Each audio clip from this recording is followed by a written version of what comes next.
Welcome to Shooting the Ish.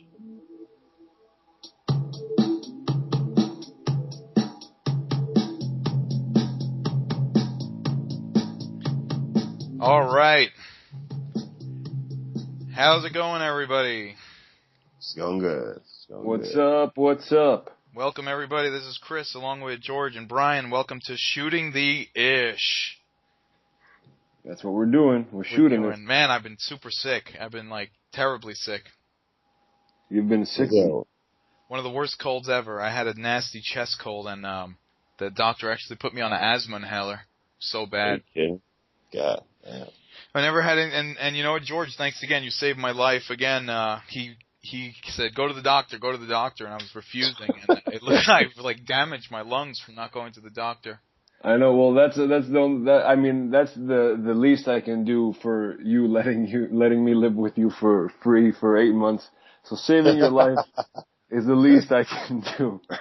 You also saved my life one time, Brian William. I care not to remember, but yeah, I did. We were hiking up a mountain, and I was climbing, and I started getting my fear of heights, and I started whimpering on the side of the mountain. And if I fell, I probably would have broke my leg.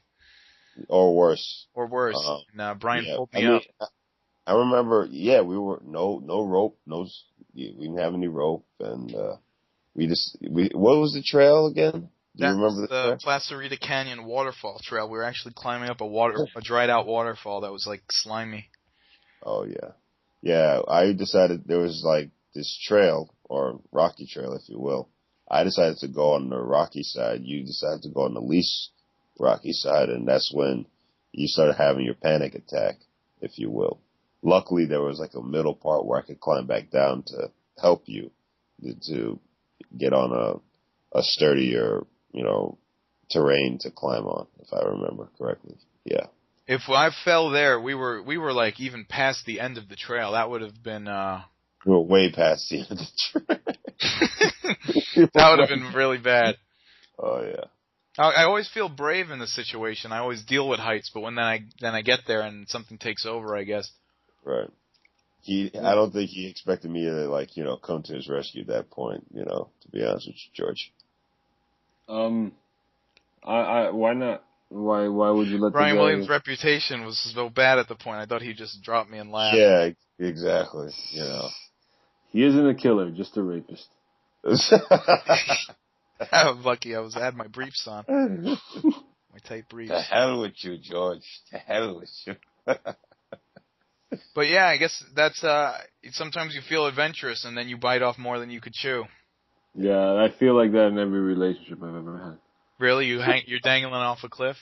Yeah, I'm feeling adventurous. I want to see where the road takes me, and usually it's to a dead end. Oh. Is there any bright lights at the end of your tunnel, George? As far as a female companion is concerned, I don't know. Yeah. What about any sparks? Anything brewing? I got a pot of coffee brewing in the kitchen. That's about it. Oh, that's about it? Oh, okay. Mm. Yeah, and if it wasn't for this podcast, I don't think I would be here. All right, let's we're doing this podcast to keep you from doing suicide. But I guess it was cool that the doc. Oh, guess what? My doctor is hot. I have a hot doctor. Oh, excellent! Go in there in the poorest shape of your life. Hey, exactly. Yeah, it was kind of interesting when I went for a physical, and she had to grab my junk. Did you get a boner? What? Did you get a boner when you saw her? No, not at all. Not at all, because it's so disturbing when a doctor puts their thumb and forefinger in between, put your testicle in between their thumb and forefinger, and knowing that they could crush it if they had a sadistic moment or a seizure. Right, or if you said something, if you chimed in with an innuendo, then she got you in a very vulnerable position. That point, I think, would be justifiable homicide. If a doctor was squeezing your nuts and, just started to lose it in that moment, I think a jury would let you off if you just killed them. If they weren't letting go of your nuts in such a vulnerable position, and you had the only way to get away is to kill that person, I don't think you would serve any jail time. I don't know.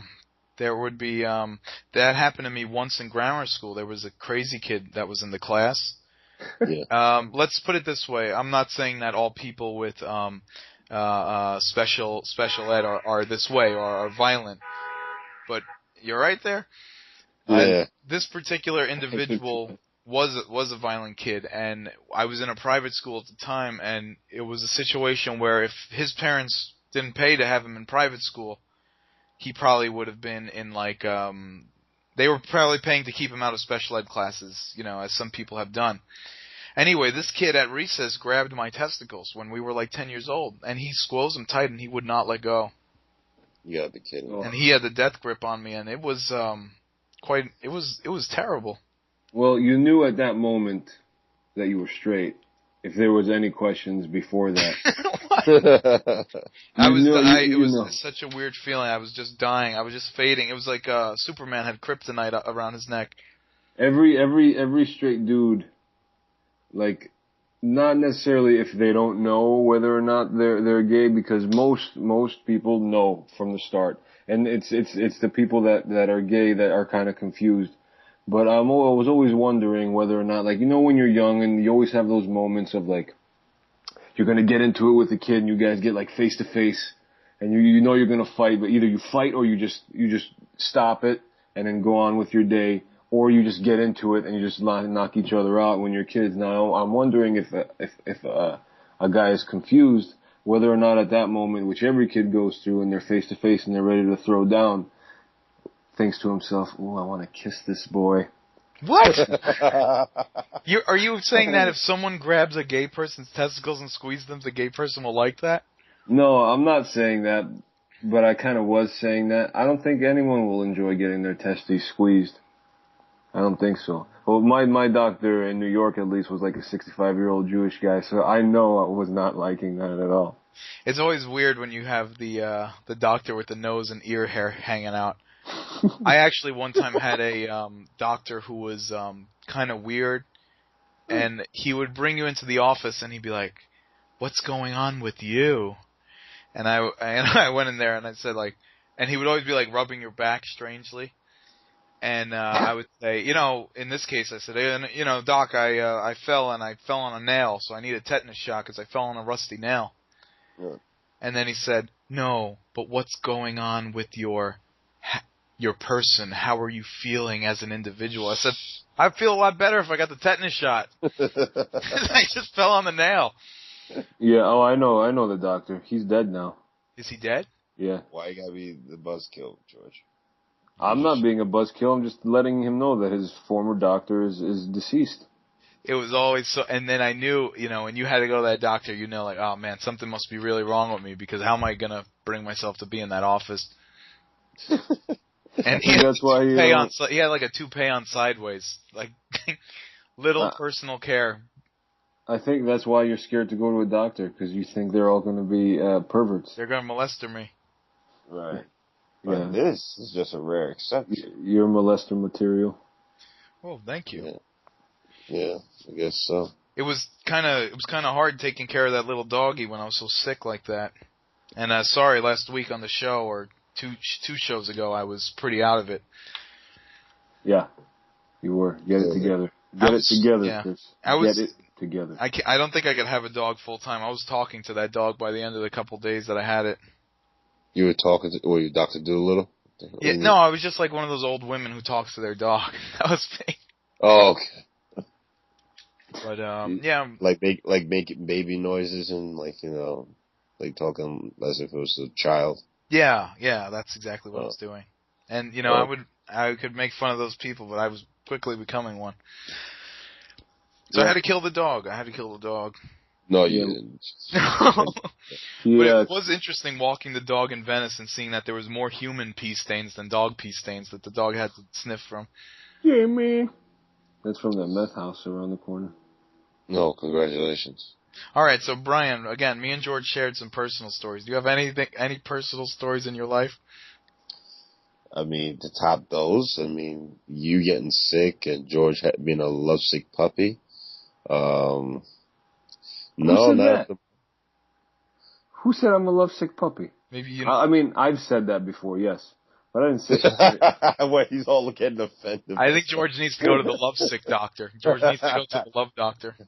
Have you had your checkup yet, puppy? You need to go to Dr.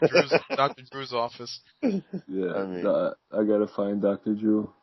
Yeah. Well, Dr. Kevorkian. To be honest with you, I've actually been keeping myself busy, doing plays at this point. So. Well, what character are you playing? I'm playing a cop of all things. Ooh. Yeah, no. And in this particular play, my wife is trying to get a divorce from me, and my character, naturally, and my character is doing everything he can to try and save the marriage. Is it zany stuff or logical? Yes. Oh, it's definitely zany. It's, almost in the realm of screwball-ish. Like, if you ever watch, like, one of those old, screwball comedies of, like, say, the 40s, starring Cary Grant and whatnot, it's basically along those lines for the most Well, part. if you need any advice on how to make a woman want to leave you, just ask me. Thanks. And I will share every detail that I have, and I guarantee that the woman will leave you. I've sometimes been in that situation, so what advice do you have? Me? Yeah. For having a woman leave you? Yeah. I mean, obviously you would have to give me details of the specific situation, but usually if you act like you don't care about them, that's the first note. Then when they want affection, downplay that and act like the affection that you give them is more than enough and that they should appreciate that affection. This is like, George, you're an asshole. I don't know what you're saying. Yeah, I am, and I'm a big asshole. Don't hold that against me. Man. All right, so George is lovesick, Brian Williams is in a play doing something productive, and I was talking to a dog. What's the name of your play? Where is it? It's called Lane, the series. I mean, apparently it's a homage to Desperate Housewives, as if Desperate Housewives needed a homage. Yeah. And we're gonna be doing it or performing it in Midtown. So what's it called? Lane, the series. Okay. Well, good luck with that. Thanks, Phil. All right, so there was a couple movies that we've seen. We have a little bit of a backlog of movies to talk about. Did you guys see The Way, Way Back? No. Yes, I did. You did. All right, so Brian, hold on tight. We'll get through this. Yeah, just keep your mouth shut. I'm surfing with you guys. Okay, so for Brian, since you don't know, it was like a coming of age. That's what I figured by that. Coming of age comedy. It was teenage sort of stuff. It was very, very well done. Really? Very well done comedy. This was in no way a generic Hollywood comedy movie. Gotcha. No, it was really good. It was really good. I liked the acting, pretty much all around. Steve Carell was in it, and he didn't play his usual goofy, lovable guy. Yeah, Steve Carell really. I kept getting lost in the character and forgetting that was Steve Carell. He was playing the stepfather sort of character, and he was playing a dick. Mm-hmm. Right. And he had like scruffy facial hair. Oh. And he was doing a great job of it because he wasn't being a dick just to be a dick. Like there was pivotal points. Like he had certain ideals that he believed in his life. And the way he tried to impress these on his stepson of sorts is what caused the conflicts. Oh, okay. A little bit. Well, towards the end, you realize that he's not exactly honest as he can be. So those things came out, And there's also Sam Rockwell is also in this film. He's awesome. I mean, Sam Rockwell is just awesome in general. Everything he's in is really good, in my opinion. He just plays everything very well. And even in crappy films like Iron Man 2, he's still fun to watch. I haven't seen Iron Man 2, but I'll take your word for it. Yeah, he was. Every time he was on screen, it was like there was a certain energy there. He played a camp counselor who had almost zero responsibility, He was running a water park and living at a water park, Oh and wow. and he had been there for a questionable number of years. It was Oh, kind of okay. like he'd been there forever, sort of thing. Well, he's like Okay. the owner. Yeah, he was I guess he inherited the water park. Yeah, he would play like a Peter Pan character. It was very comical. Yeah, it was Oh, really okay. good. And then you have Anna Sophia Robb, who's like the star of that prequel to Sex and the City. She's Yeah, also and you know that prequel to Sex and the City is so weirdo. That show's so weirdo because what they do is they have, teenagers and specifically portraying young teenagers, but they have the same sexual storylines as Sex and the City would, so it's almost like forced sexuality. oh, okay. Hmm. And even Sarah Jessica Parker kind of came out and said that show's weird. Really? Yeah, but in this she played just a standard teenage girl who was angry with her parents sort of role, and she was Okay. really really good. Yeah, she was very very good, and I'm not sure exactly how old she is, but she plays younger in this movie than I think she is in real life. She's extremely attractive, Yeah, but I felt bad thinking that throughout the movie because she plays like I don't know 15. I don't think you should feel Right. bad. I think she's at least 18, and also she was constantly in short shorts, and her legs are actually phenomenal. And I had never noticed before. Yeah, she has a plump rump, You, junk in the trunk. But you know what? She's very tiny. Next to the main character of the movie, who's also, playing a younger person and is petite in his own way, she seemed proportionate. But then when you see her standing next to like a full-size woman, like some of the older actresses in the movie, you're like, wow, she's actually really tiny. Yeah. Yeah, she's got to be right because I, that the kid that played the main character is definitely a scrawny little guy. Yeah, mm, and I that's just the one thing I didn't like about it. A weak main character, a weak little wimp of a main character. I can't stand movies like that.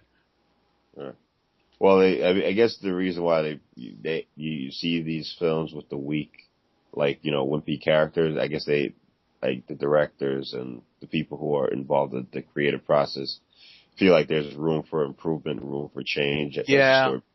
Yeah, I there is a understand that. lot. There No, is a but I lot you mean, can do but you story-wise could, in terms of yeah, progression with but that I mean, character.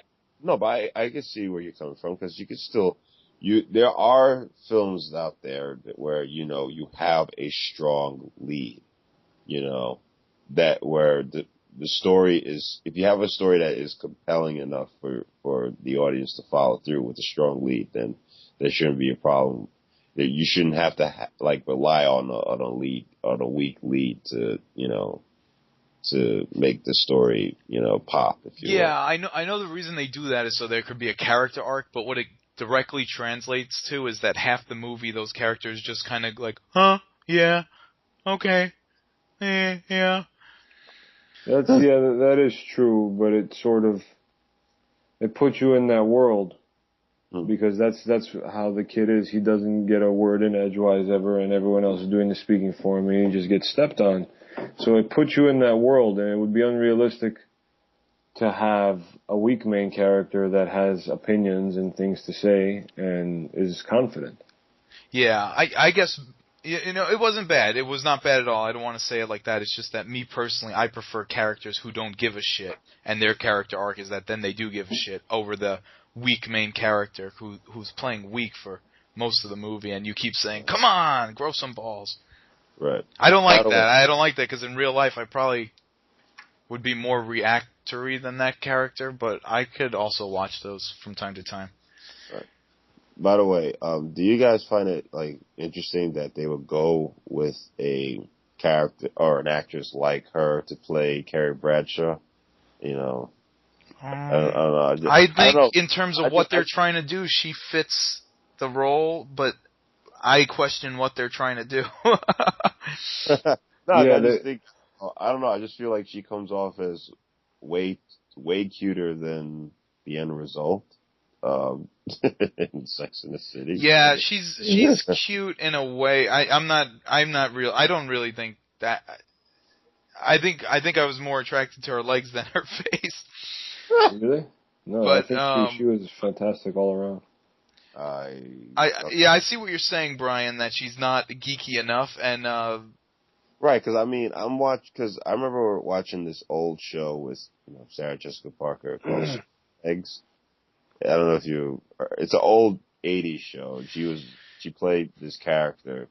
Her and her best friends, they were always on the outside trying to fit in and all that Yeah. kind of stuff.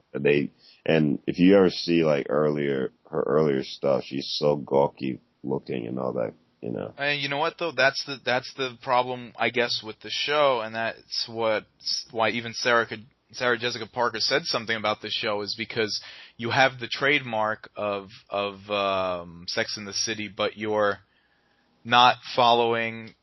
You're also trying to hit those teen hot boy, hot girl Right. moments, you know. Sensibilities, right? Whatever. I understand. There's a lot that seems a little forced about it, which is odd because they're playing such young characters and there's sexual themes, and it seems like those sexual storylines are written by adults and are adult storylines, but played out by characters who look as teens and who look pretty young, regardless of their real age. So maybe they'll improve it in later seasons, but it started off on a bit of a weird note.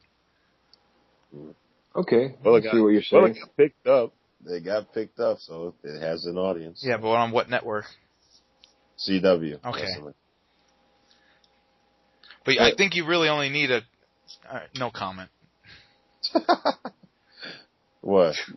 Go ahead. I don't think your ratings need to be too high to get a second, third, fourth, fifth, sixth, or seventh season on that network. Right, because you know, I'm sure they have people follow it through Hulu and whatnot.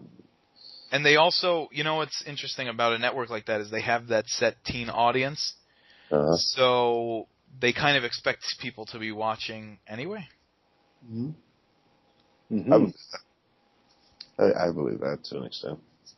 Yeah, they're making money, and Anna Sophia Robb, I didn't really ever see her in anything but that up until this movie, and I thought she was pretty good in this. Right, and also is Nicolette Sheridan also in this film? Who's that? The one that plays. I could have sworn I saw her in like one of the previews. Nicolette Sheridan, she's a great character actress. She was in United States of Tara. Exactly. Yeah, she's the mom. She's the main character's mom. She's great.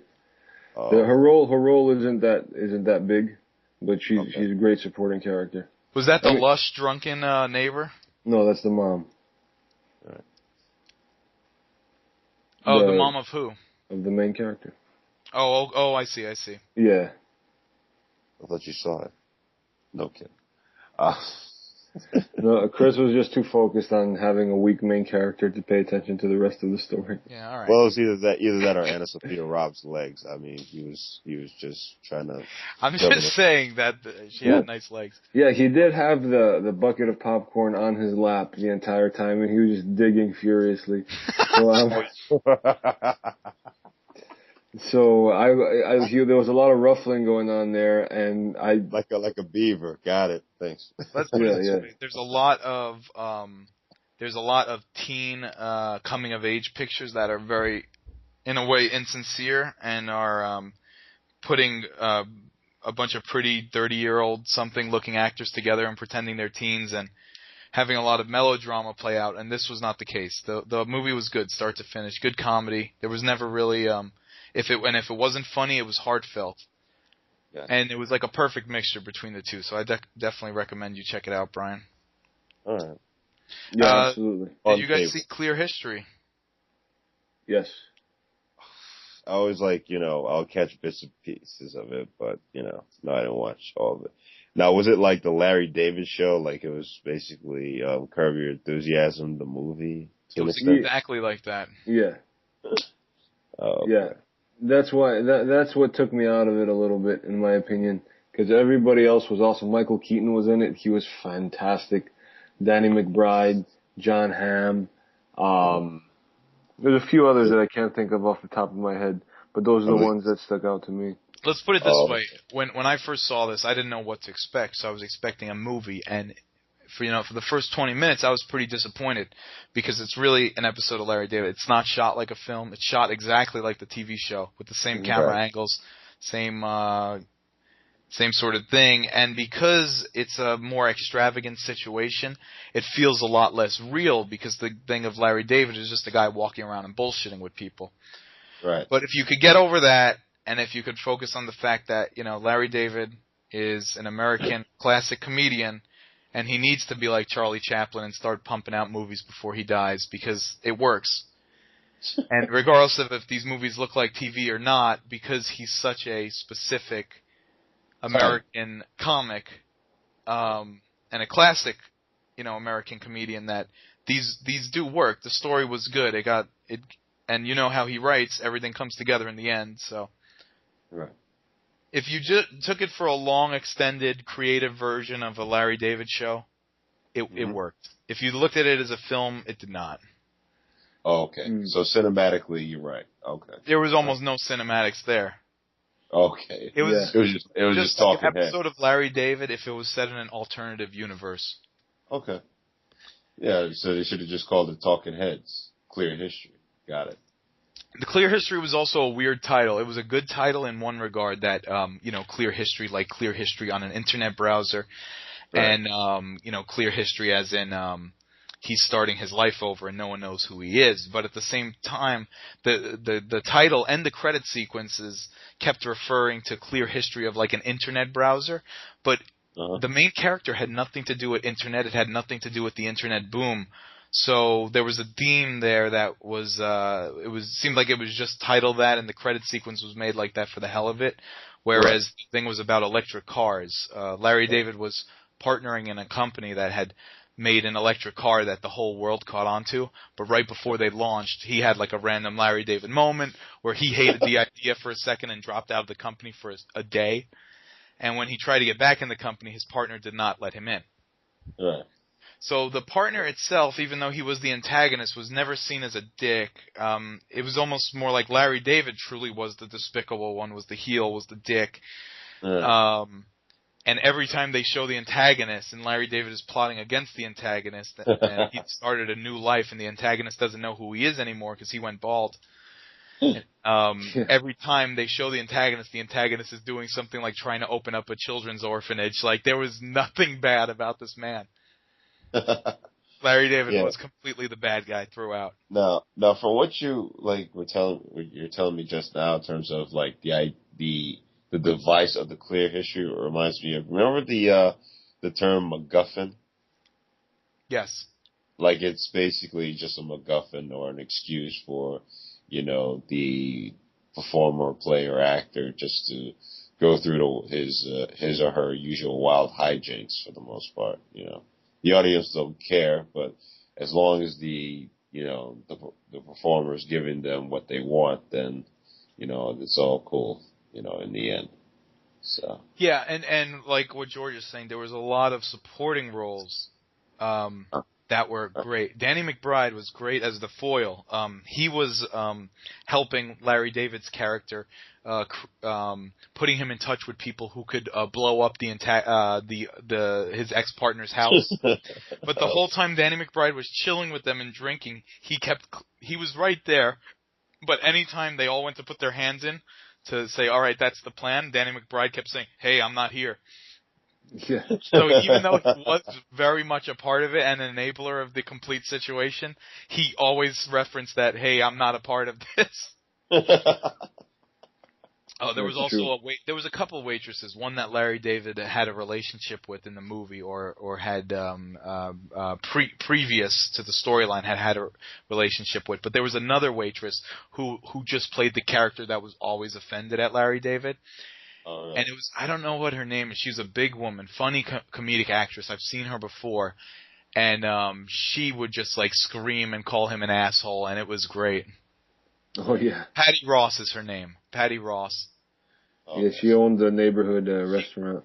She was the judge in That's My Boy. She was the one that said, that's fucking sick, when she sentenced the teacher in That's My Boy to go to jail. Gotcha. All right. So she's been in a ton of comedy movies. Yeah, it was good. It just felt like a big episode of Curb Your Enthusiasm. Yeah, but in terms of that, Curb Your Enthusiasm is a well-written show. There was a lot of swerves in the story, and they were all good. Yeah. And that was it. That's all I felt about that. So Larry David makes a lot more of these, actually. Yeah. So you They want would him to get make a old. lot more? What's it? You want him to make a lot more? He might of as these? well, because it is what it is. It's just Larry. It's the Larry David show. He's a comedic genius, best of the generation in terms of writers. He might as well make as many of these as he can before he goes. Right. It's something to look Now, back on. He hasn't gone cold. Think what comic has had this long without being cold? Seinfeld went out on top. Larry David show, with Curb Your Enthusiasm, is still hot after how many years? And now he has a movie that, if you take it for what it is funny. It's true. I know. And now, will people give him a feature film deal based on this? No, because this wasn't even a movie. Right. But who knows? But they'll give Jason Sudeikis, a movie deal. Oh God. Why do you say that? What? Hey, you want to get into that? We Are the Miller. Speaking of, so. Yeah. Speaking of which, I was the only one who saw this, huh? Yeah, you had to drag me to watch that. I'm sorry. Okay. No, I didn't have any desire to watch that. Let me preface it by saying this. Uh-huh. I wanted to see it at first because of the fact that ever since, what movie was that? Horrible Bosses, everyone wanted to see Jennifer Aniston back in a sexual role. And a bad guy role. And a grimy role. Mm-hmm. Now, while this film got her back in a stripper outfit, they did not necessarily put her back in an evil role, nor did they put her in a sexual role. So what the audience, the draw of this movie, in a lot of ways, and what they showed in the preview, was Jennifer Aniston back doing something sexual. However, the character she played was a stripper who wants to get out of the business, was a nice person, so she never really used sexuality in that regard. She was not a sexual character. You see what I'm saying? So she had a flat case of beer. Yeah, well, in the scene where she was stripping, there was, halfway through the movie, they had that stripping scene, and she's hot. She was hot. When she did that, that was hot. However, the shot they showed in the trailer of the girl with the butt and the close-up of her butt they showed in the movie, every time they showed a close-up of her butt, that was not her butt. How do you know? How do you know? I know, because in the faraway shots where she would do like slight turns, her butt was not that built up at all. So you're saying she used a stand-in ass. She had a stand-in ass. Every time she turned around, they would cut to a close-up of the butt. So they never had like a full shot of her spinning around fully. That's unbelievable. But it's nothing new. It's been Hollywood's always used body doubles, in movies. Yeah. I will never use a body double. I will have my hairy ass on screen. I don't think the producer would let you. Damn it. Yeah, unfortunately, there's too much money at stake. Yeah, in this case, I don't think it was the producer making that call. Now, if you're doing an indie film or an indie porn film, then yeah, you got a shot. Yeah. So you're saying, Chris, it was the Aniston camp that didn't allow her ass. Yeah, I think that's a contractual thing. I don't think that was the director doing that. Yeah. So you didn't like the film mainly because of that? Let me put it this way. No, I'll get into that. I wasn't really too into it, but I had spoke to a lot of people who said if you just took it as a very dopey comedy, like dumb funny, or like as a funny weed movie, you might enjoy it. But in terms of being a Hollywood comedy movie, it was pretty generic. And what do I mean by generic? Okay, let's go through the list of what generic Hollywood comedies do. Using rap as a joke 15 years later. Standard homophobic scene. Standard sexual scene. This movie, because they were playing a family who wasn't really a family, had a bunch of hokey incestuous scenes. Uh-huh. There was some shocking moments, and like a Hollywood comedy sort of thing would have, and some of them were cool, and some of them were shocking. Some of them just reinforced that it was kind of a standard run-of-the-mill comedy, regardless of all the vulgarity, which keep in mind was felt there at certain points for the sake of being there, unlike The Heat where it was a little over with the audience. Mm-hmm. Uh-huh. Now I didn't see this in a packed theater or anything, so maybe the maybe my mindset going into it was not so well. There was a bit of a love element, of course, but just the level of vulgarity and the unnecessary vulgarity throughout.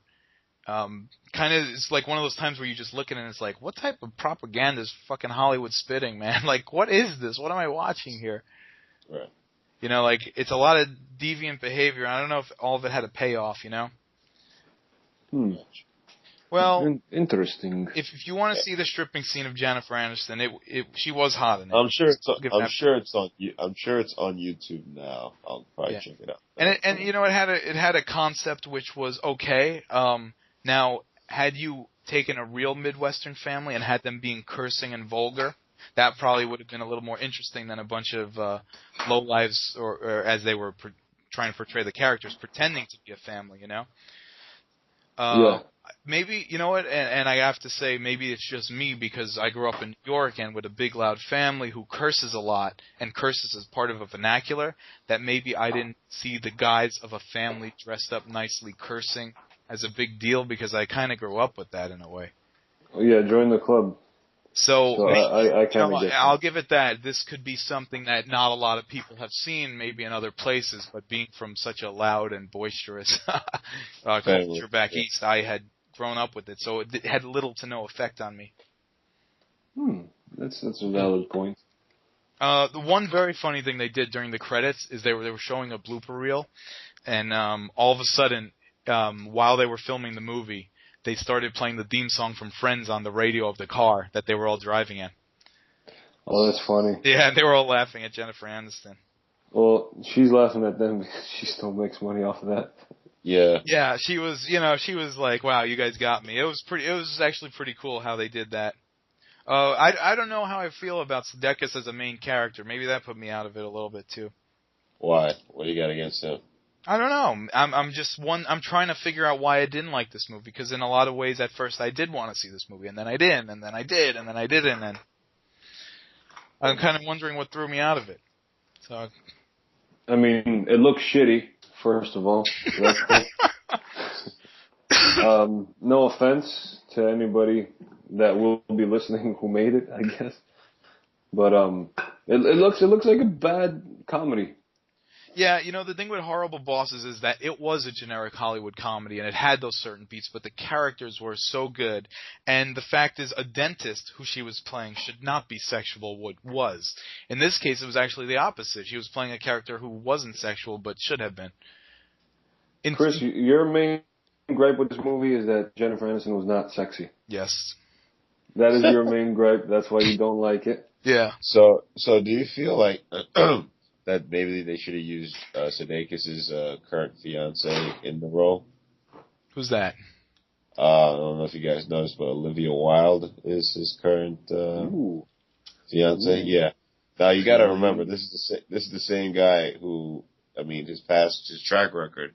He was going out with that chick from Mad Men, Jennifer. I forgot her damn name. She played the blonde chick that was married to John Hamm's character. Mm-hmm. She was in House. She was in House. Yeah, Olivia Wilde was in House, and I'm just saying, like, the previous girl he was going out with is currently on Mad Men. Oh yeah, that's January Jones. That's what he was doing. Yeah. She's fantastic. She is wonderful. But you see, I don't think she's a very good actress, but there are glimmers of it. And especially for how her character has developed in Mad Men, it fits her perfectly, but that's also because there's excellent writers on that show. Right. So she would need like a Hitchcockian type of director to pretty much take her career to a whole nother level, Something like that. If she wants to, like, branch out from the Mad Men TV series. Hey, we were talking about Elysium 2 episodes ago. Mm-hmm. Do you think you saw it again? No, I didn't see it again. I was thinking of it. Do you think Elysium was a prequel to WALL-E? Prequel to WALL-E? Yeah.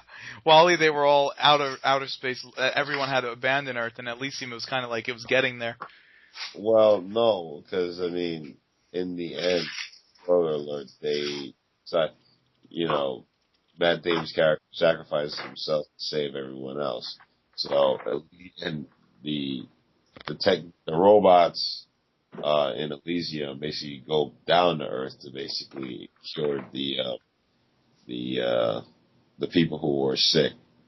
So I think it's not. I don't think the humans are going to abandon Earth like that. I don't think that'll be the case. Yeah, a lot of always movies have that Jesus savior aspect to it. The Christ-like yeah, no. All of a sudden, True. Does what was I gonna say? That's it. That's all I have. George, do you want to get into the news? I Sure. was actually going to get into the news, but You were gonna get into the news. What's burning in your mind? Go ahead. well, I mean, this past week we've had 2 tragic losses of former stars from TV shows or stars currently on TV shows. Yeah. One was from that '70s show. I forgot her name, but she checked into rehab, and they found her dead in her bed. In rehab? In rehab, yeah. She had a serious drug problem. Lisa Robin Kelly. Yeah, that was Eric Foreman's older sister. She was hot. Right. Yeah. See, she was playing a sexual character. Right. And the other news is the kid, Lee Thompson something. He was they found him dead of a self-inflicted gunshot wound. Yeah. And he had a recurring role on that show, Rizzoli and Isles. He's on every episode. Yeah, he's done every episode, right. And this is like a guy, he's a black actor who, he starred in various TV movies and played Jet Jackson for the Disney Channel, which was spun off into a TV show. He also had a big role in Friday Night Lights, if I'm not mistaken. So. Yeah. I actually watched Friday Night Lights the night before this news was announced, and I was like, what? Because I didn't know who he was, and one of my friends said he was a backup running back on Friday Night Lights, and I knew right away because I saw it the night before. Right. So he had a bunch of interesting roles, and then he was playing the token black guy, and then he died. He killed himself. Yeah. Man, you gotta watch out for that. If you're playing the token black guy and the show goes into third, fourth, right. fifth season, you gotta be careful. Right. Now tell him what that could do to your psyche. Yeah, talk about work drying up. Anyway, I mean, who knows what happened? He didn't leave a note, so it's terrible. We don't know. In the case of Eric Foreman's sister, she was actually with the guy. She was fighting with her boyfriend, and then she checked into rehab because I guess she was falling off the wagon from fighting a lot with her boyfriend. Uh-huh. Oh. So some other guy she was also with, I guess, was blaming the boyfriend for causing fights with her. And it always, in situations like that. Yeah, it's all drug related though, and who knows what was going on with the Disney Channel star? It could have been something drugs too. He was a very clean cut looking guy, He was only 29. He was our age. Right. Yeah.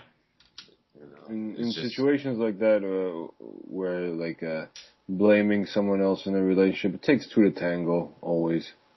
So it's just like either take responsibility for what you did, or don't blame anybody. Don't put your death, which is basically what she's doing, on somebody else. She's not doing that. She's not doing she's dead. She didn't have it. No. She just passed away.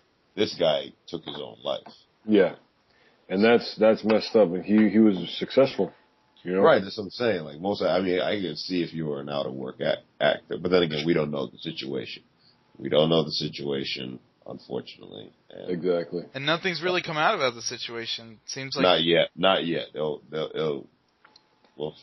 Hopefully we'll get some answers. Man, depression. I mean, it's a hell of a thing, dude. It's a hell of a thing, pal. Depression and anxiety and all that stuff. Right. And I'm not diagnosed or anything. All my things are self-diagnosed, but I'd say I do suffer from anxiety from time to time, and if it can consume you, man. It doesn't matter how successful you are, how happy you are in your life. when anxiety just kicks in, you don't know which way is up sometimes, man, and it just you. Sometimes you have to persevere on your own. Some people consider it a weakness.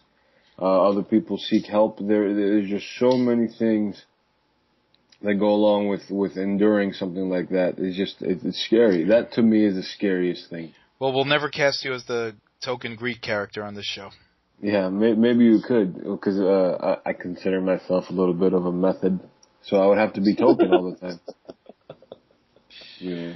Yeah, I know. And you know what's the weird thing? Well, I guess this is not truly depression, but I had when I lived back east, I had like the seasonal thing where every winter I'd just like lock myself up in the house and kind of hibernate, and then when spring would come, I would run around and be all happy. And I will say that's a big reason I moved out here, for the sunshine. But I guess some people, even in this is a very nice atmosphere out here in Los Angeles, but I guess some people still get all depressed. Yeah. I guess it matters what's on your mind. People have certain expectations of what they're going to do, and even though this guy had success, I guess he had, I don't know, who knows what happened. Oh, yeah.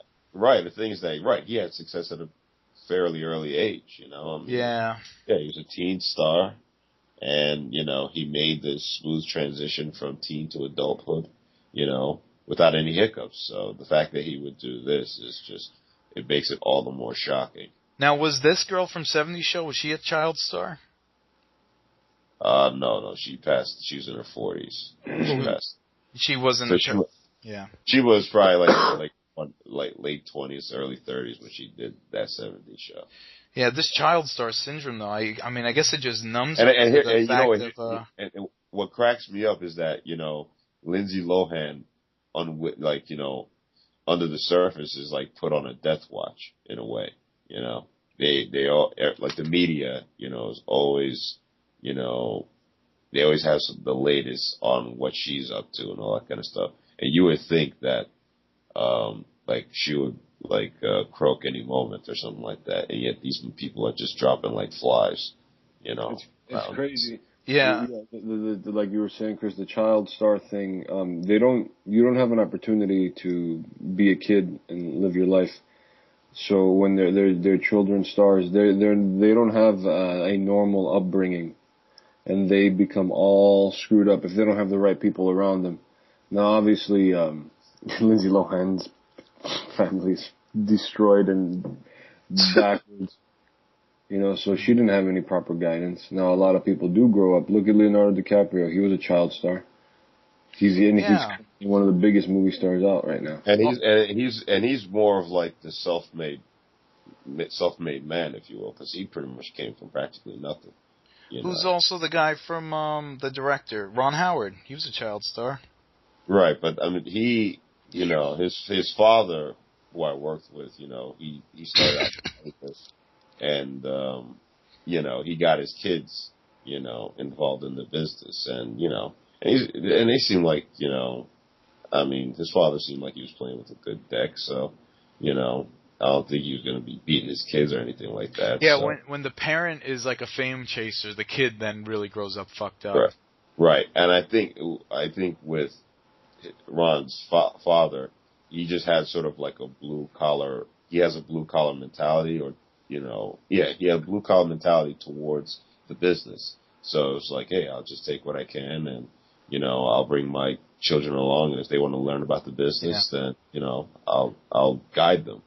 Well, the weird thing with media exposure is that even when someone is going to get help and going to rehab, the media puts that in a negative light. But it's, if someone's seeking help, then they're seeking help. Now, this guy from Rizzolian Isles did not, for whatever he was dealing with, and, the end result is that. But the girl from 70 Show, in this case, she did seek help, but somehow I guess it was too late. Yeah.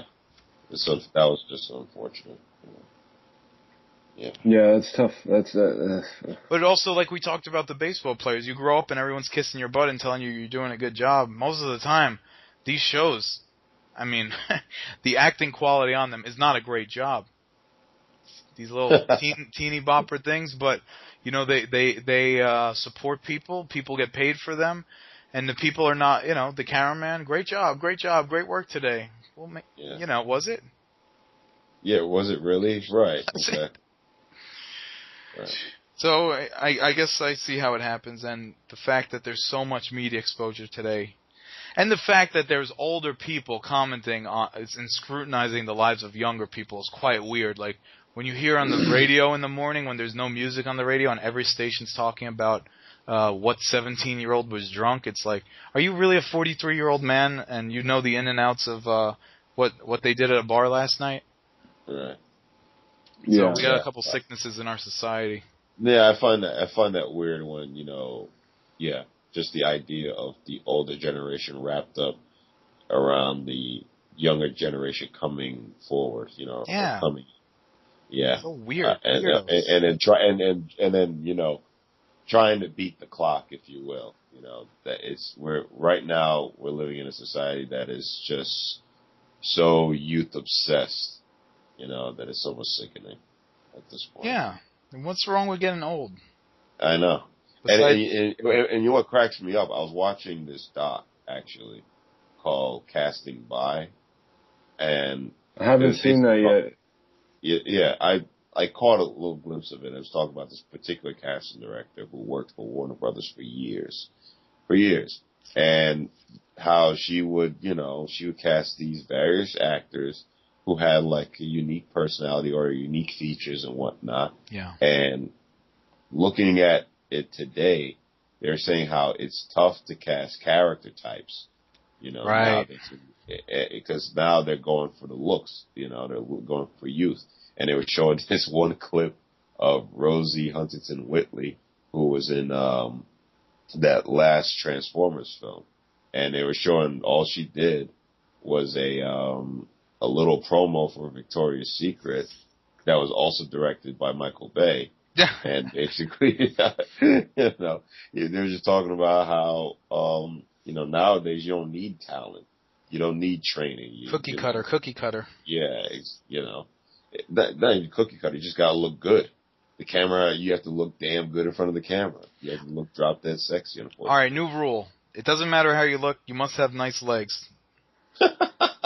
Case in point with Anna Sophia Robb. Got it. No, but she was a child. She's a child actress. She started out in Charlie and the Chocolate Factory and various other film roles. So that's a different story. But I'm just talking about like these models turned actors for the most. Hey, George, and you have any news clips? Yeah, I have an interesting story over here about people, women mostly, being pulled over in Texas and basically being fondled. What do you mean fondled? Anally and vaginally. What? Touched. By a female cop, mind you. Ooh, but I do have some audio from this. This has been an eye-opening experience for me, okay? Never been pulled over, never searched like this. It's just, I was like totally violated over there a few minutes ago. I had a finger in my ass and a finger in my chesty, and this is so embarrassing to me. It's because somebody's a daily smoker in that car. Okay, and you can attribute it to that. Yeah, okay. I'm glad that woman said that in front of the cop car when that was recording. I'm very glad that she said that. This is down, where is this?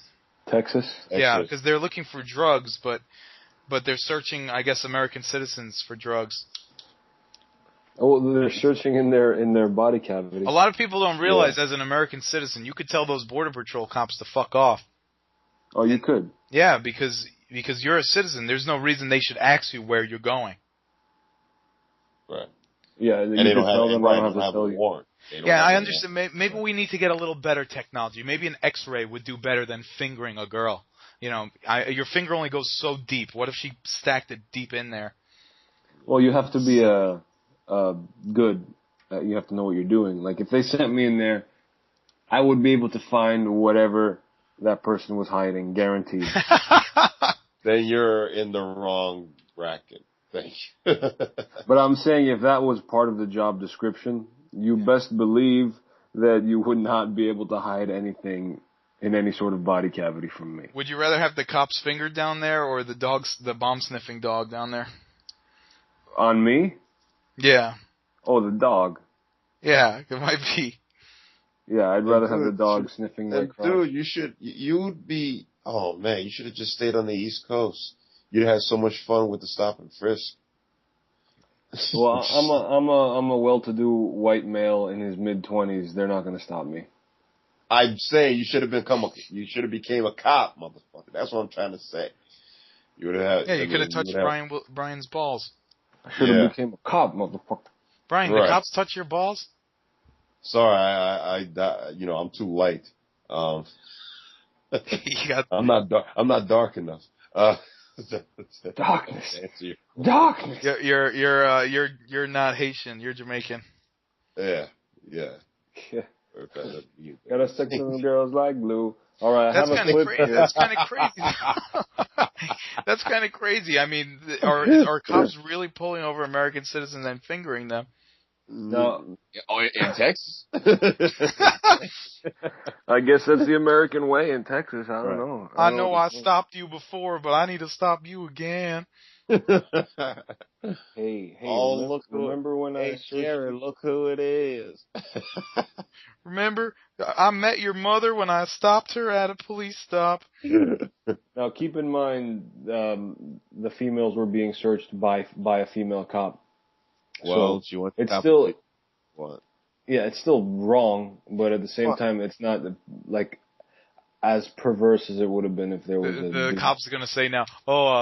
Actually, as a police tool, my schlong is a little longer than my finger, so we're gonna need to.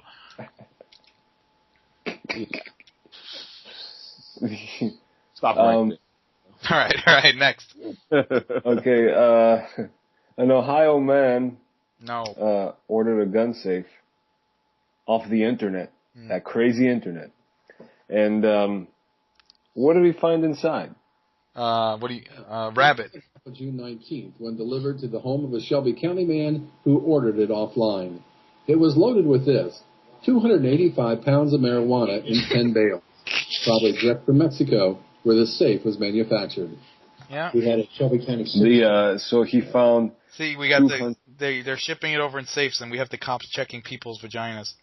Right. I don't think she could have kept 285 pounds of marijuana in her vagina. She looked like she was about 115, like 5'4".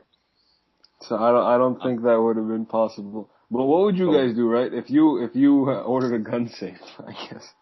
And you saw and there was a stash of weed. Obviously, I'd smoke it because I'm black. Of course you would. Yeah. I would honestly, I think I would do the same thing. I'd be too freaked out wondering where it came from. Who knows I have it. I would probably do the same thing and report it to the police. And then if someone comes to me. Such a good Samaritan. It's not, but who knows? Look, the people who shipped it, they know what address it got sent to.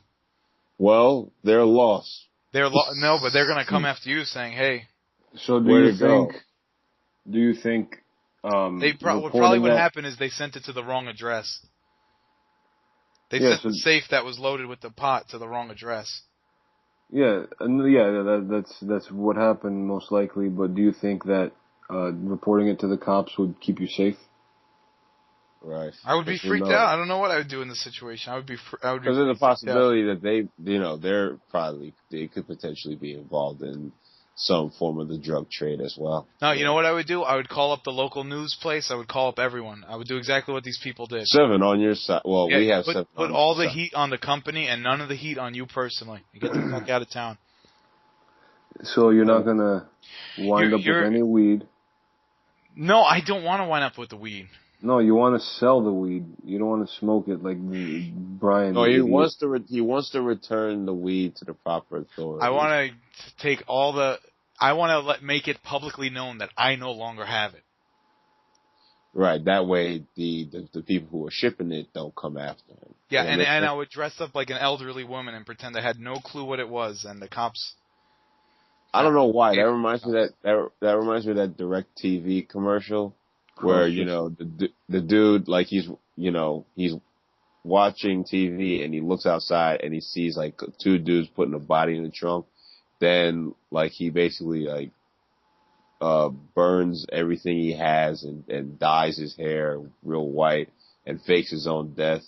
and all that kind of stuff. So I could see Chris doing that shit. Only like rocking like a white wig or some bullshit. Yeah, Chris would destroy his own life despite potentially nothing happening. Yeah, you're gonna call CNN and Huffington Post and all those things and be like, hey, drug dealers, I don't have your drugs anymore, so leave me alone. Yes. And you will get killed. So you might as well sell the drugs and then risk and see what happens. But because by you ratting them out to every news media outlet, they're going to trace where the safe came from, and they're going to trace to who was involved with all that stuff. And as soon as things die down, they're going to find you and kill you. Well, that's exactly what happened in this case. We'll see if that person lives or dies. By the way, guys, quick question: Have you ever been curious as to how much money is out there in the black market? Like, I don't know, billions? Like, what do you mean? I mean, in like various like businesses, i.e., you know. Are you offering us a hustle? No, I'm not offering. I'm just asking. Like, well, just he is curiosity. I have nothing to offer you, I'm a broke ass motherfucker. I'm just saying, asking. You know, you guys ever like crossed your mind, like how much money is out there? No, I try not to think of it. Really? I want to know. I've never really considered that. I mean, there's got to be billions. Yeah, because how many illegal markets are there? You could go from illegal T-shirts to illegal kidneys, illegal drugs, You're right. Illegal. That's what we should do. bootleg DVDs. Do we know anybody that's a doctor or a surgeon? Yeah, I know a hot doctor. Oh, there we go. Yeah, that's a start. Yeah. Maybe she could squeeze my nuts too. But that's what we should do. Just squeeze there's a lot each other's nuts.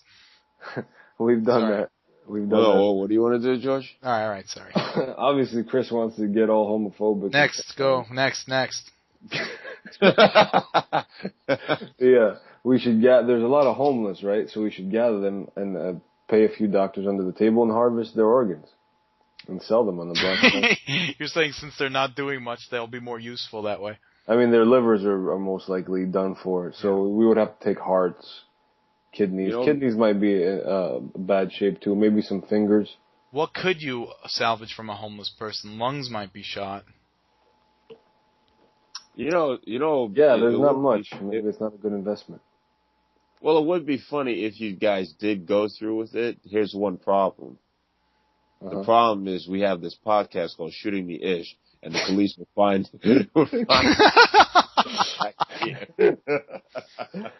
I really haven't taken that into consideration. Oh, right, so. The only reason why I'm saying this is because like now cops are using social media to capture perps. So this would be no different. Well, nothing to capture here, please. Well, I guess the cops listen. The cops in Ohio right now have their hands full. They can't decide if they're going to sell or smoke that weed. So I don't think they're worried about this podcast. No, I'm just saying if we were to go through with an illegal operation. What are you suggesting? No, I'm just saying if we were, it would be terrible. It would be dumb because we would get caught in no time. Yeah. That's like people who advertise. That's like the rap songs that where they get arrested because they said exactly how the crime occurred. Kevin with the Mac 11, or whatever the fuck, Really? Is that what happened? Right. That's what I did. Okay. Did you take her Gucci bag and her North Face? Yeah, that's what I did. Gucci face with the switchblade. There you go. Right. Spending too much time with that dog. You can't be stealing people's Gucci bags.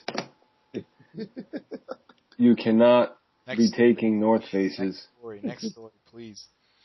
Oh, sorry. We're hitting it's too close to home or something? What the hell? Yeah, Chris got upset. Oh, did you hear about Area 51 being declassified? What? According to BBC America, the CIA has officially acknowledged the secret U.S. test site known as Area 51 in a newly unclassified internal history of the U-2 spy plane program. Nice. It's very silly at this point. That at some point, I guess they'd have to admit it. I don't see why they would. It seems silly that to come out. Well, yeah. right. Well, look at where we are now as a culture. We're in the information superhighway. I mean, everything's out in the open in terms of the information. So it's like, what's the point? What's the point of keeping it a secret? Might as well just hide out in the open. Yeah, and if the government doesn't want to be known as secretive, when you have so many documentaries dedicated to this place, and they're still saying it's government top secret, even though it's clearly not a secret at all. I don't know. It reminds me of Geraldo Rivera, discovering Al Capone's, safe. And then it's like, I wonder what's in it. It could be guns. It could be a dead body. And the next thing you know, they open it. Nothing. There's nothing. Yeah, that maybe he was supposed to get the marijuana. Yeah.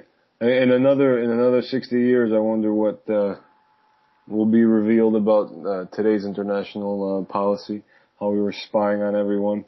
Yeah, I mean, look what I wonder what the whole deal is with this Bradley Manning thing. He got 35 years. Yeah, it's pretty terrible. And they released pictures of him in a wig saying he's gender identity issues and all that. Yeah, what's the point of doing that? Yeah, I mean, he's already in trouble. Do you really need to show him in a wig? He's already in custody. What's the point of releasing that? But whatever. You can't hide. You can't keep everything hidden in this day and age. I think if you put anyone under arrest from the military and question them for 3 years, they might come out and say they had gender identity issues. You put this guy in 3 years of psychology, and then at the end of it, he came out and said, "I have gender identity issues." Wow. Does this story seem weird to you? It's the army slandering him. By the way, slander him. Right. Now, is Guantanamo Bay closed, or are they No, it's open. They're doing they're force feeding the prisoners apparently. They put in a water slide. Everything's cool now. Oh, okay. Oh yeah, I heard about that. They're building a new.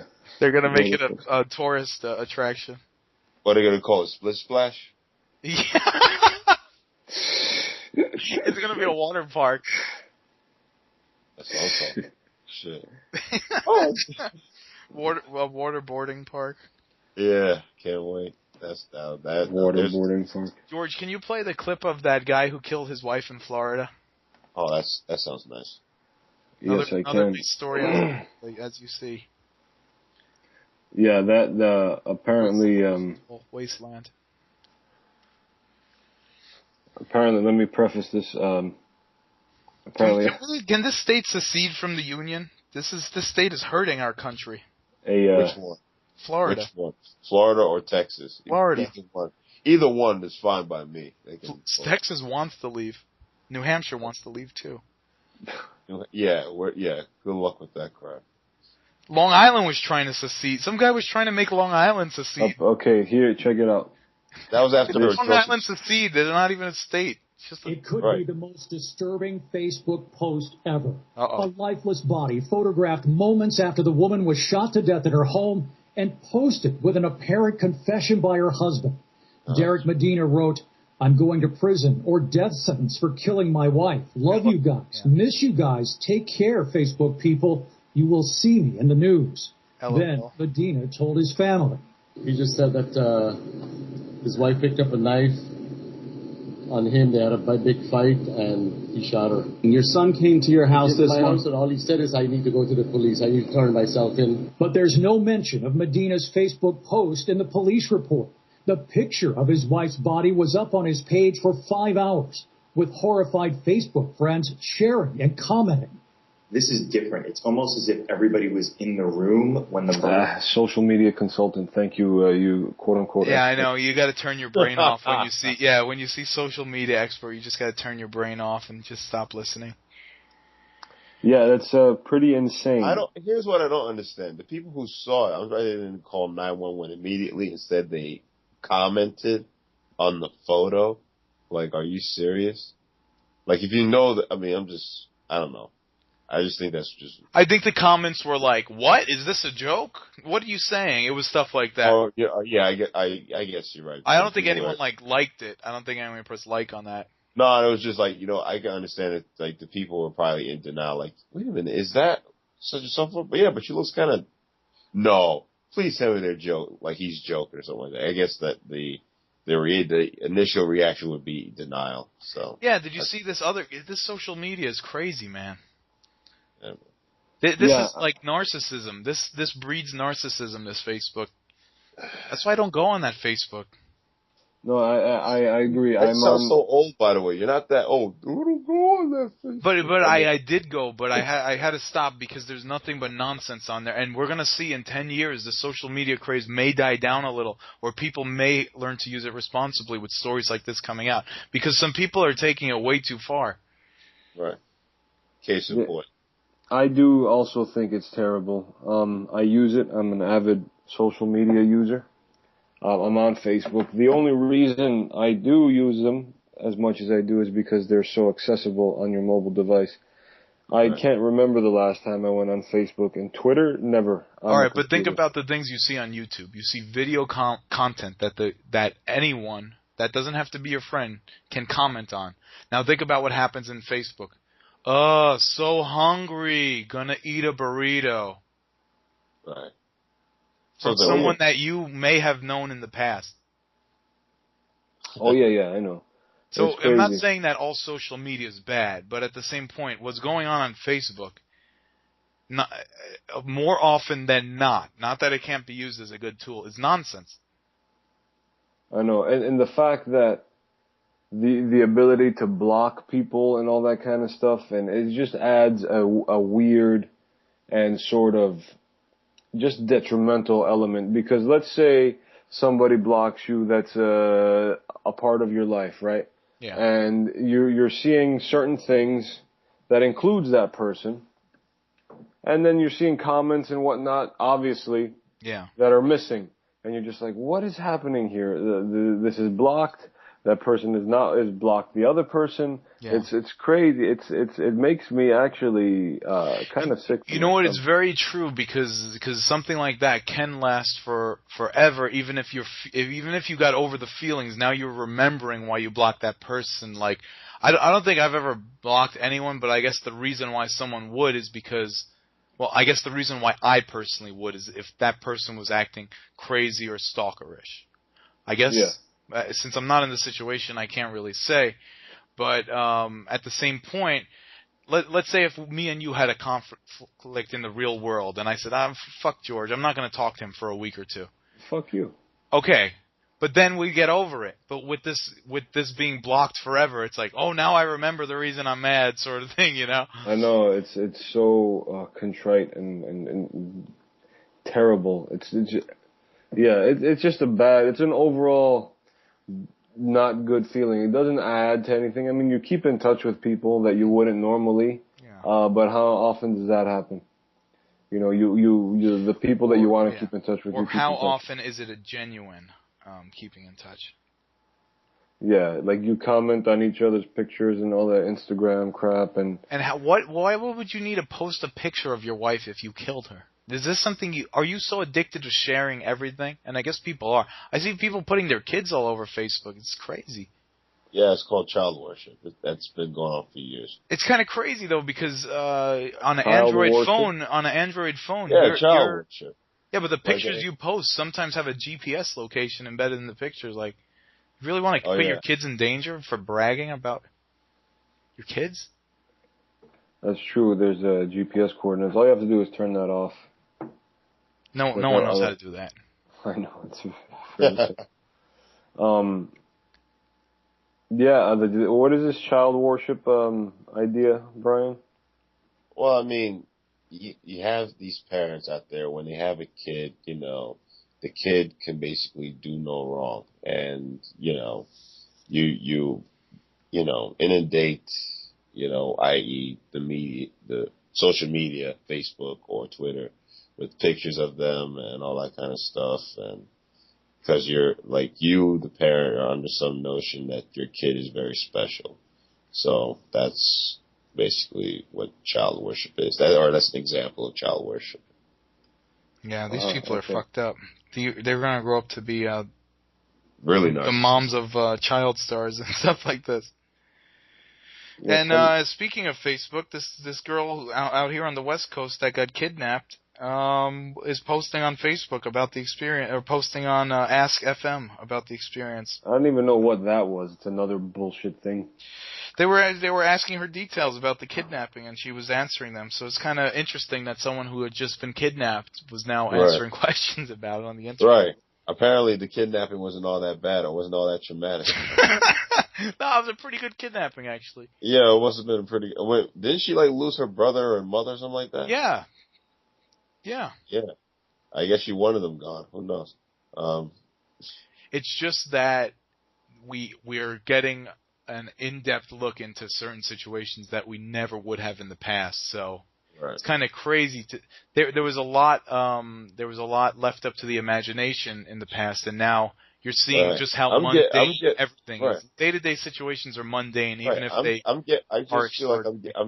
feel like I'm getting more information from her than I'm getting from the 3 kidnappees who were kidnapped or held against their will for over 10 years or something like that. It's like, every time I'm turning around, she's posting something up. I'm like, that's crazy. I know. Yeah, I'm not familiar with that story. She got kidnapped and she got her family was killed as well. The guy kidnapped her, the mother, and the brother. He lit his car on fire with the mother and brother in it. Mother and brother died. He had her kidnapped, but the cops traced him because they found the burned out car. And they, I don't know how, but rescued the girl. And they killed them. Now she got taken from California and they found them in Iowa. So this situation lasted a couple weeks. Oh, yeah, that was the Amber Alert. I got that Amber Alert a few weeks ago. And you did nothing? Okay. Yeah, I went on a hunt for them. I one time saw an Amber Alert on the highway on my way home. I had worked a long day, but I was like, oh shit, this is crazy. And it said, white unmarked van. So I figured, I kept in mind the license plate number, and I said the least I could do is before I go to sleep, I'll drive around my neighborhood a couple blocks and make sure that van is not on my block. So I drove around the blocks, and you would not believe how many unmarked white vans there are. Oh my God! There was about one per block. That's scary. There's always one on every block. You don't realize it. Look around on every block. Look for unmarked white van. It's there. Chris, you just stumbled upon like a potential Twilight Zone episode. There you go. No, unmarked white vans. Yeah. Just saying. Yeah, that's true. I got that Amber Alert was sent out like nationally through cell phone services. It came through as like an alert on the phone, not like an email or whatever. It was pretty crazy. And I'm an unmarked white man. Mm-hmm. Hey, any more news? Yeah, I know. Well, let's go. Sorry. Yeah, unmarked. I have Mark Zuckerberg wants to give everyone free internet across the world. Now, is he talking about mobile, or is he talking about direct line access and computers? I'm not 100% sure, to be honest with you. Because that would be kind of hard to get the resources up to equip. All I know is he can keep the internet. Give me the free money. That's all I need. Yeah, but how much you gonna get? All right, we want quoting Zuckerberg. We want to make it so that anyone, anywhere, a child growing up in rural India who never had a computer can go to a store, get a phone, get online, and get access to all the same things that you and I appreciate about the internet. So, over the air. Free over-the-air internet across the world. Zuckerberg to the rescue. Zuckerberg is desperately trying to do anything to clean up his image after that social network movie. So he'll do a lot of this. I don't think it affected him that much. I still haven't seen it. I heard great things about it because Sorkin wrote it. Who directed it? David Fincher. Yeah, David Fincher directed it. So I heard great things about it. I still haven't seen it. What was still the best movie about social networking was that movie I saw earlier in the year. What was it called? Oh, Disconnect? Disconnect was the best one. That was great. But Social Network was good too. Yeah, just not the area. It had a historical context, so it couldn't be as pertinent with themes and story elements and characters. No, it reminds me of like what we were talking about before. Like again, when you're talking about a historical figure, I mean, this has only been a couple of years now. I'm surprised they didn't wait it out for a little longer, just so that,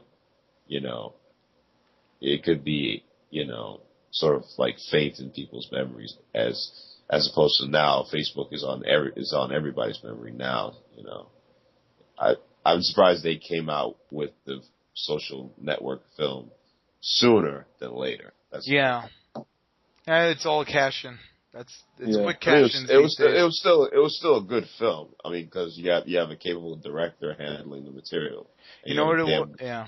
And you also have like probably one of the biggest writers in the form of Aaron Sorkin, taking the helm of writing it. So yeah, though the people know how fragile this stuff is because of MySpace and what happened. So if there's a buck to be made, they better make it because you don't know what the future holds. You don't know what's going to come out tomorrow, and things change so quick, and it's readily accessible so quickly. Right. Maybe that's why they came out with Jobs, the Steve Jobs film. Yeah, we have a movie called Jobs in this country. We don't have any real jobs, so go figure. Get it? Anyway, we've been going for a while. Do you guys want to keep going, or should we cut this off? I got things to do, not to be a dick. We've been going for about 80 minutes. We're shooting for an hour. All right, yeah, I think. We could keep going, but it's up to you, newsman. Yeah, George. Newsman. Yeah, you're the one in the newsroom. All right, fuck it, I'll talk a little more. Yeah, we covered a lot of movies, which kind of stretched us out. That's true. No homo. Right, and we also hit like certain news points. So, hey, real quick, in terms of science news, in terms of technology helping us, technology. Yes, there's some breakthroughs in HIV treatment and cure. They found that little particles from bee venom, toxic bees, cure HIV. Don't lie to me. Yeah, they were found that I guess it's not in a serum at this point, but they found that the particles of the bee venom kill the particles of HIV. Now, aren't like bees becoming like endangered species, like they're dying off? Yeah. So are people with HIV. Well, right, but I'm just saying, but I'm just saying, like, there was big news, like, this has been going on for quite a while now, that, honeybees that are, like, basically dying off and they're not pollinating as much? Yeah. Yes, how the hell are we going to solve that problem? Make some genetically modified killer bees. Yeah, that's just what we need. And then they all start becoming smart and they start killing us off. That's Could great. we even be referred to as humans anymore if everything we do is genetically modified for generations? Then we can become, we just don't call ourselves human beings. We'll just become sentient beings, intelligent life forms. What was that movie? I am not a human, I am a Roman. Definitely not the Elephant Man. It was like some old B movie. I am. Oh yeah. Wait a second. That might have been Toxic Avenger 2. Yeah, we watched that shit together. Holy crap! Oh, that brings back memories. And how he's always growling, but also giving a nice voice at the same time, like, "How are you, Katie? How are you doing today?" And they have the two, like, almost touching the two. If we are, if we're getting into the throes of, creating artificial life and all that kind of stuff, then we might as well just call ourselves gods. I know it sounds blasphemous, but yeah, that's pretty interesting. If we're getting into that realm of like, not so much cloning, but like, we're able to create our own species, then. Yeah. We're in the realms of godhood. Yeah. Well, you know about these 3D printers that are coming out where people are making cars out of 3D printed material? Really? Anyway, they 3D printed a skull and replaced a man's part of a man's skull with a 3D printer. What? Yeah. What are they printed out of? I don't know. I think it's like some hard PVC. Definitely not construction paper, I'll tell you that much. Yeah, I guess you could change the type of thing it's printed out of. I know some people are in trouble for printing out gun parts that are illegal. Yeah, I heard about that. Bullshit. But also with the HIV stuff, the first documented case of a child being cured of HIV was announced. So I don't know if they did the bee venom or other treatments or blood transfusion or what. Now, make no mistake of it, that the price is going to be ridiculous to try and get that kind of treatment. Well, hopefully, if there's a lot of different treatments around there, that'll be competitive, and the price of this stuff will all drop. I mean, anything to avoid antitrust stuff going along. This begs another question. Let's say we get all these cures, and then and we keep overpopulating. What's going to happen? Well, we're going to have to move on. We're going to have to move out. I know. move out of Earth. You gotta moving on up. Yeah. To the moon. Deluxe apartment in the sun. I mean, yeah. Well, according to Ted Doyle, we have alien intervention already. Maybe they could come save us. Yeah, I was going to ask him if he's a Scientologist, but I didn't get around to it. Yeah, I was just thinking about that. That is not necessarily a Scientologist point of view. Well, what is a Scientologist point of view, Smarky? What I'm saying is you don't necessarily have to be a Scientologist to believe that aliens were on this planet at some point. No, seriously, what is their belief anyway? Their belief, as I understand it, is that there are when you get to a certain level of Scientology, there is certain rhetoric that says that we had been basically infused with the detons or spirit atoms of the aliens, and some people have more and some people have less. And the more detons you have, the probability that you will be more successful or famous goes up. Now, this is not their whole thing. Has a lot of just a very small. This is, as I understand it, and I could be wrong. This is This is a part of their belief system. That there are certain elements of the aliens left over in us as half-breeds. Certain people have more of it than others. I want some Detons. Detons. Yeah, man, let me get them Detons. Maybe you want some hot Detons and Takis. Yeah, man. Yeah, man, give me those Detons, man. Stupid. I could definitely use a hit. Anyway. Hey, anything else in the news here?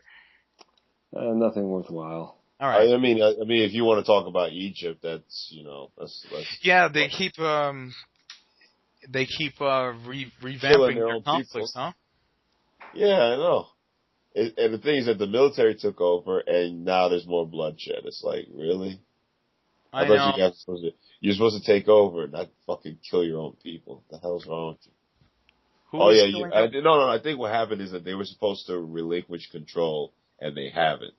I think that's the problem. Also. That's the thing. When you overthrow a government, then it's like when you're a thief and you're afraid everyone's going to steal from you. Right, exactly. Yeah, and when people don't follow the democratic system, that happens. But then again, we're constantly in that area trying to push a democratic system. Yeah. So who knows? Who knows what's going to happen? So they're just killing their own people. Though there's a lot of it's not that.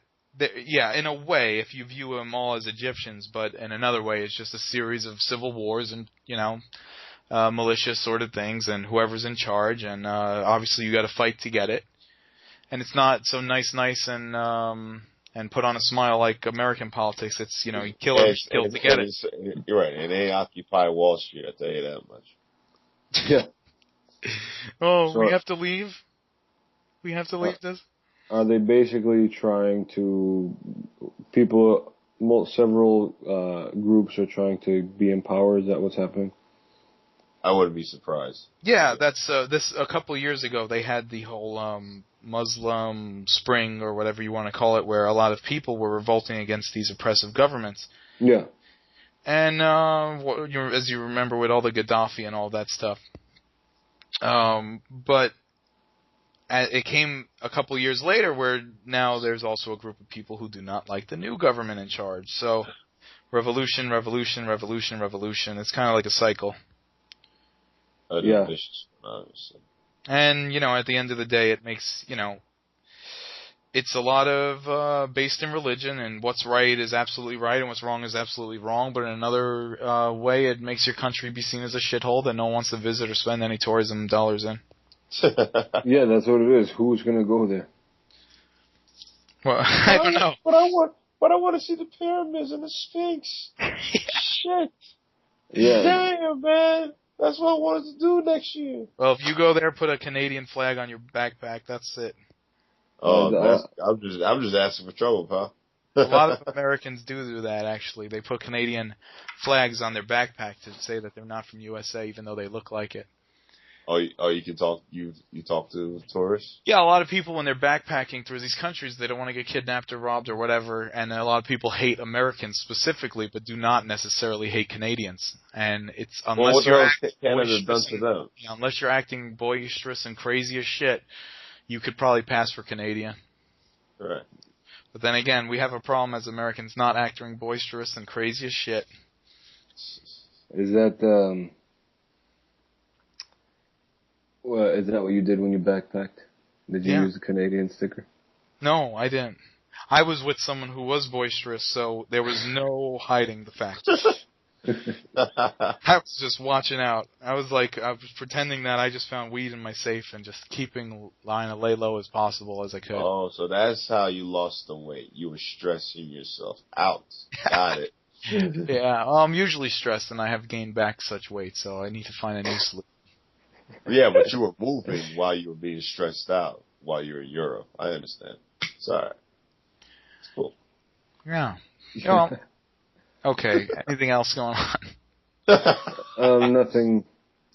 Nothing. All right. Well, a lot of good television that I've been watching. Yeah. What is it? There is no good television. No, come on, let's hear. It's alright. Let's just talk about We Are the Fucking Millers instead. No, come on. Did you listen to the 5 o'clock news? Did you learn all about how light sockets? We are the news that we're talking about this, right? Yeah, or no, we can just continue talking about Grown Ups 2 and We Are the Millers and maybe Wolverine. Stuff like that. Well, let's talk about TV. What infomercials did you watch this week? There was a few that I could recommend to you, but it wasn't. On a serious note, I know I'm goofing around. On a serious note with TV, it looks like there's becoming a new class. Well, besides everything, we'll get into CBS, I guess.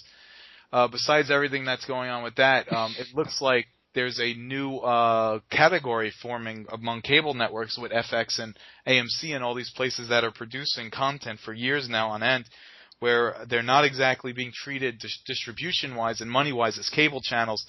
The cable providers actually have to pay more than them, so it's almost like a step below premium, but a step above cable. Yeah. Have you seen any of the new Breaking Bad? Yeah, I'm caught up with it. 2 episodes in, it's fantastic. I saw the other episodes in a fairly quick time period. I saw all 4 seasons a couple months ago in 2 weeks. Basically, that's how good it was. It just sucks you in, and you just watch 5-6 episodes before you realize that your day is over. Yeah, I know. That is and they're good though. They're really good.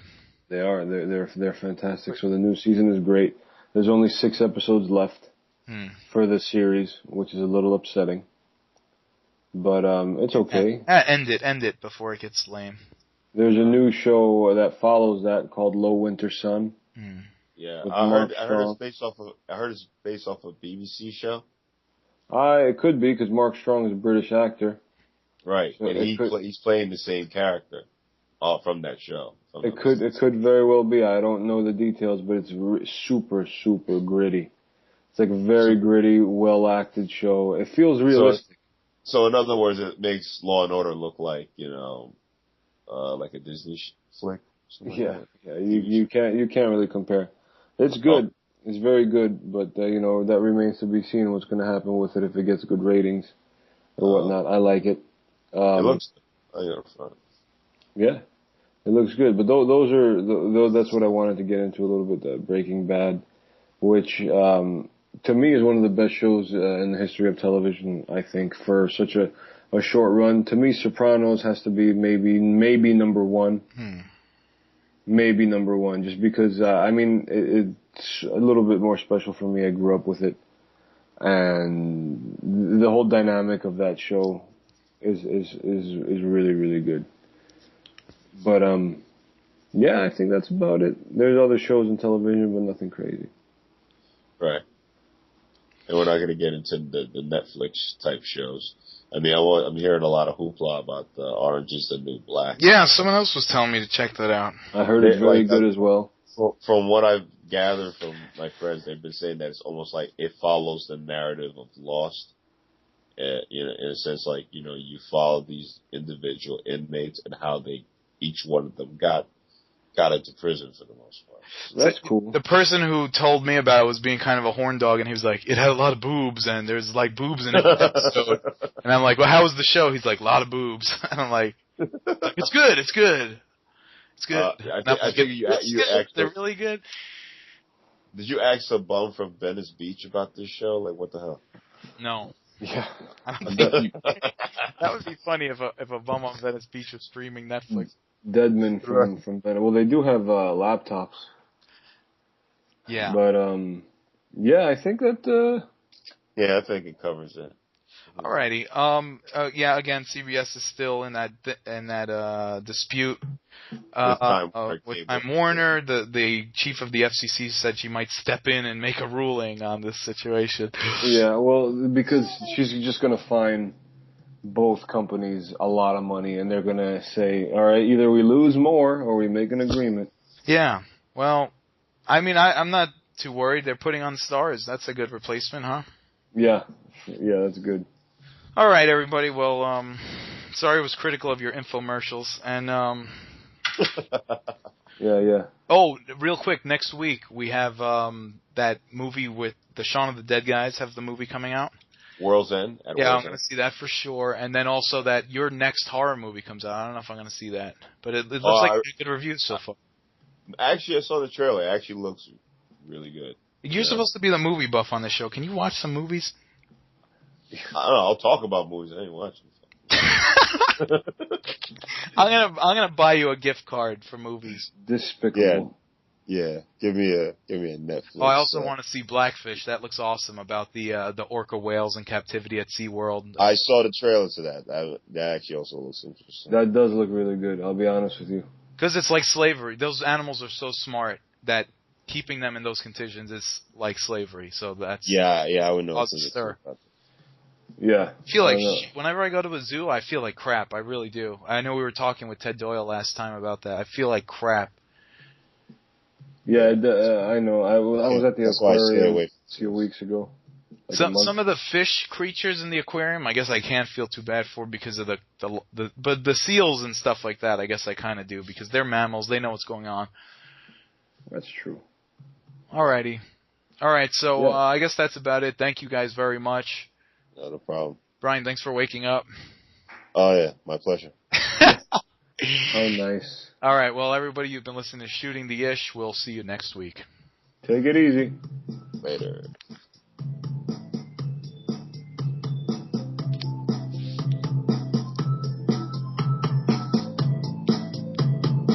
Been listening to Shooting the Ish.